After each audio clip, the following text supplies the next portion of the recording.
Hello and welcome back to Solomon's Cave and the second video on Biblical Greek.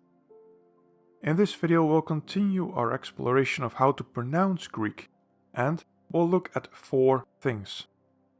The smooth and rough breathing, accents for intonation, the apostrophe, and punctuation marks.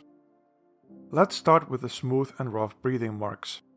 If you go back and rewatch the video on the Greek alphabet, you'll find that there are many similarities with the English alphabet or the Latin alphabet. Additionally, Greek has a few extra letters like the theta or the psi, but they also missed a few letters that English does have, like the V or the W. But here is one letter that isn't in the alphabet, but Greek does have this letter. Kind of. And it's the letter H. However, the Greeks only ever pronounced the letter H if it is at the beginning of a word, not if it is in the middle or at the end. Or, I don't know, maybe they did, but if they did, they didn't write down any symbol to mark the H in any of their documents. In any case, each time they had a word that started with the h, which they called a rough breathing, and it was followed by a vowel, an alpha, an epsilon, an eta, an iota, an omicron, an upsilon, or an omega, they would write this symbol above the vowel, like here, ho and ha, which are 2 ways to write the, and if the vowel happens to be a capital letter, they would write it before the vowel, like here, also ho and ha. I like to think of this as a floating comma that is oriented like an opening bracket. But what if you have a word that starts with a vowel but it does not have the H sound? Well, you still write the H symbol, but mirrored, like this. A floating comma oriented like a closing bracket. This is now called a smooth breathing mark. For example, N or N with a capital letter. N, by the way, means in.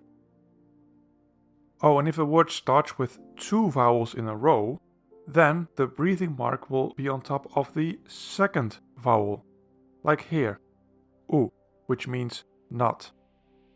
For 2 vowels in a row, see the next video where I will discuss diphthongs. Next, let's have a look at accents for intonation, also known as diacritics, for some reason. And here you only have 3 accents you need to know about, and if you've studied French, you already know their names. First, there's the line that goes up. Isn't that cute? I think that's why they call it acute. Here's what it looks like. Johannes. That's John. You see the acute line on top of the alpha? That's the one. Now this line can also go downwards. This is not cute, but it's a grave mistake. So we call it grave or grave. Like here in the word kai, which means and. And third we have this wavy fellow, tes, which also means the. In this font it looks like a little bow, but in other fonts it looks more like a wavy line. So you get this. Oh, and this is called a circumflex. If you look at the examples, you may already see it, but these 3 accents only ever appear on top of vowels.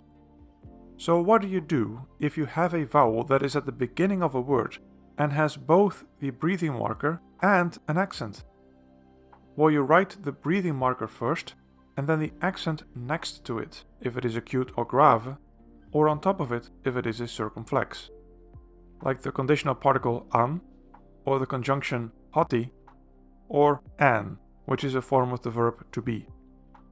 This is extremely useful, in case your pen is smudgy and you cannot distinguish between this symbol and this symbol. Yeah, they didn't think that one through. But here we are, centuries later, suffering from their choices.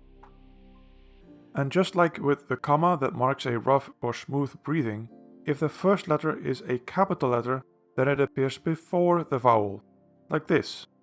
An, hoti, and an. Now what does it mean when you have an accent? Well, it mostly deals with pronunciation and emphasis. but it also isn't all that important.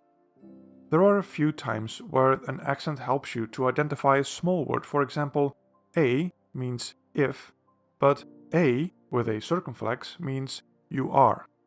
But otherwise it's not something you'll be spending a lot of time studying. Still, it's good to know what it is, and to know that with an acute accent the tone goes up, so Johannes. With a grave accent the tone goes down, so Kai. And with a circumflex the tone goes up and then down, so Anne. There are also a couple of rules about when and where to write them, but I'll do that in a future video when you are more familiar with Greek. Next, return to our friend, the floating comma. But this time, it's not at the beginning of a word, but at the end. And it only ever looks like this, a normal looking comma, but in the air, like a smooth breathing. What could it mean? Well, it's actually quite simple. It has a very similar function to the apostrophe in English, when it's used in contractions like can't, it's, we've, let's. It replaces a vowel that dropped out to make pronunciation a little bit easier. In can't, the O dropped out. In it's the I that dropped out. In we've, it's the ha that dropped out. And in let's, it's the U that dropped out. Now in Greek, some words, especially some smaller words, occasionally end in a vowel as well. Like the word apo, which means from. If then the next word also starts with a vowel, like the word arches, which means beginning, then the final omicron drops out, so you get aparches, from the beginning. Or another typical example is para. Parahumin, from you, becomes parumin. So it's even closer to the French use of the apostrophe. Finally, let's look at the punctuation marks, of which there are 4. 2 of them are identical in form and meaning with English. A period is written like a period and it has the same meaning as a period in English. It marks the end of a sentence. A comma is written like a comma and it has the same meaning as a comma in English. Now, the rules for when to place a comma differ slightly between Greek and English, as they do with other languages like Spanish or French or German or Dutch, but you don't need to worry about that. Commas are just to help you see how the sentence is structured. Next we have this fellow, and we don't have this symbol in English, but we do have another symbol that fulfills the same function, namely the semicolon. Do you remember when to use a semicolon? It's basically a separation of 2 sentences that is stronger than a comma, but not as strong as a period. Again, the symbol is here to help you read more easily. That's all. Oh, and speaking of semicolons, do you know what this is? Yes, it looks like a semicolon, but it doesn't function that way in Greek. No, it indicates the end of a sentence that is a question. So it's a question mark? Why does it look like a semicolon? I don't know, but it does.